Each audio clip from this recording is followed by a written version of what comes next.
Karoline, what do you say to critics of the president's education plan?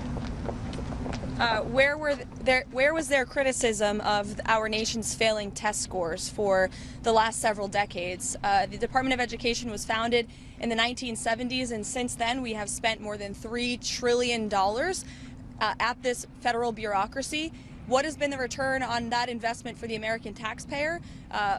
Levels that are less than ideal, less than proficient. Our children's test scores are incredibly concerning when it comes to reading rates, literacy rates, math, and science test scores.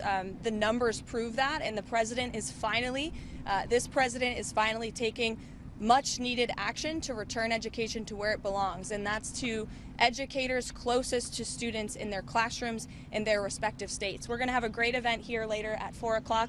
There will be students here, teachers here, parents here, educators, and of course governors from around the country who are very excited about taking on this responsibility to educate our nation's students. Who's going to run federal student loans?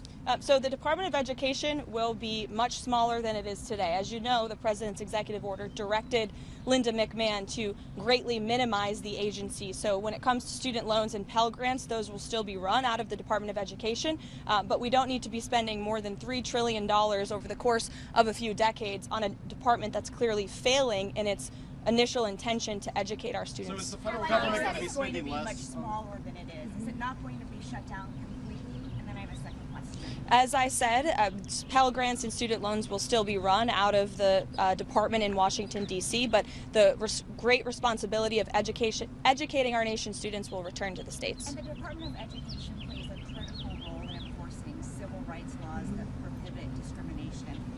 Who's going to do that now? Any critical functions of the department, such as that, will remain, but again, we're greatly reducing the scale and the size of this department. What about federal Title I funding and special education funding? Is that still good? Same answer.